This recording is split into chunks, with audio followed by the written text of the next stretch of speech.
Hello students, very good morning. आज मैं आपको ज्योग्राफी का चैप्टर 4 करवा रही हूँ, agriculture and major crops. Chapter 3 आपका मिनरल्स मैंने आपको करवाया था ज्योग्राफी का, और इससे पहले मैंने आपको हिस्ट्री का चैप्टर 4 करवाया है। आज मैं ज्योग्राफी का चैप्टर 4 करा रही हूँ।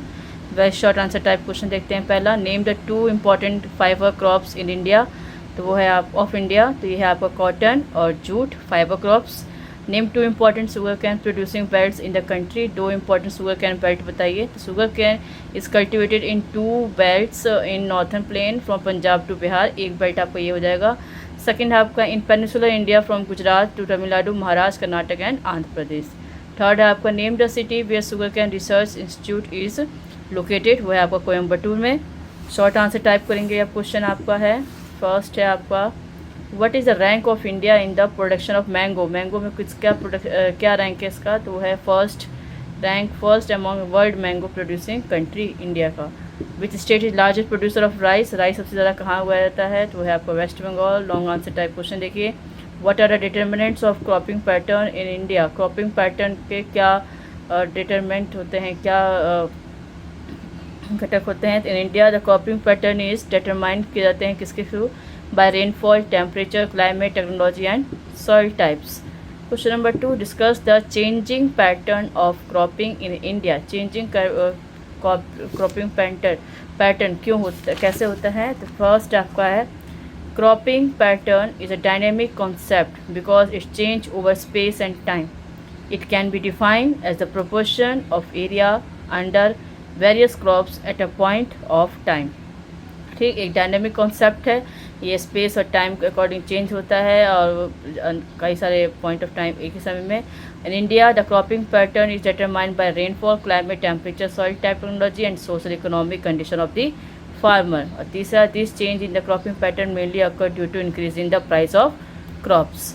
उसके बाद question number 3, what is a meant by the green revolution impact on the agriculture production and environment.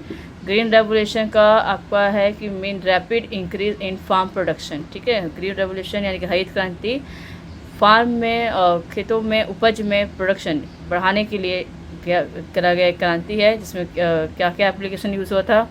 High yielding seeds, chemical fertilisers, assured and adequate irrigation.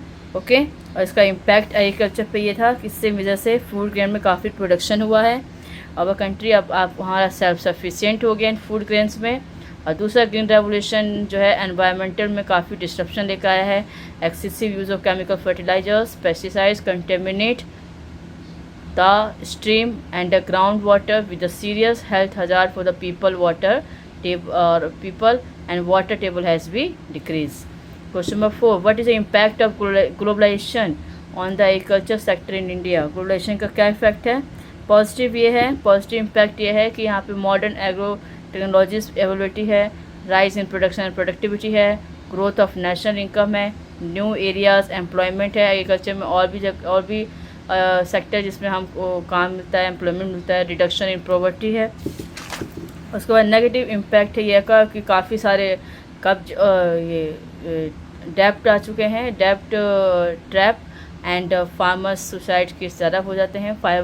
Migration of labours हो रहे हैं, lower income of rural farmers, fall in agriculture employment, electricity tariff have also be increased. Question number 5 को देखिए, 4 topic है, इन पर आपको short note लिखने हैं।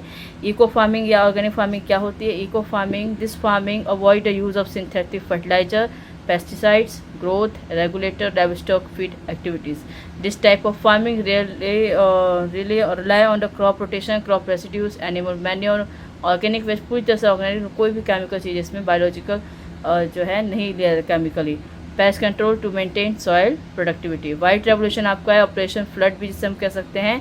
इसमें मिल्क प्रोडक्शन को बढ़ाने के लिए किया गया था, उनको एनकरेज किया गया था इंडियन डेयरी फार्मर्स को, ताकि वो एनिमल्स प्रोडक्शन मिल्क में वो हेल्प कर सके।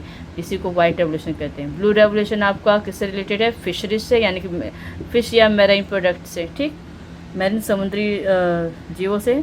Blue revolution means a remarkable increase in the production of fish and marine products. It's the emergence of agriculture as one of the most important forms of agricultural activity. Aquaculture means all form of active culture of animal, plant live in marine, barracks और ये fresh water D agriculture policy of India.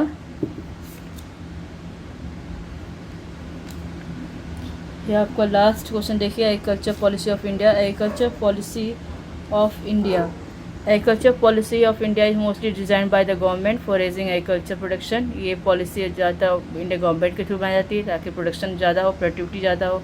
Also raising income and standard living of farmer with an indefinite this time. This policy is formulated for all round and comprehensive development for the agriculture sector। और अभी जो चल रहा है NDA जो 2020 जुलाई को जो बना है, इस पॉलिसी के अकॉर्डिंग कि actualise the vast potential of Indian agriculture aims at achieving a growth rate in the excess of 4% per annum in the agriculture sector. ये आपका टॉपिक जो है क्लास 8 आपको चैप्टर 4 एग्रीकल्चर मेजर टॉपिक के कुछ answer complete हुए।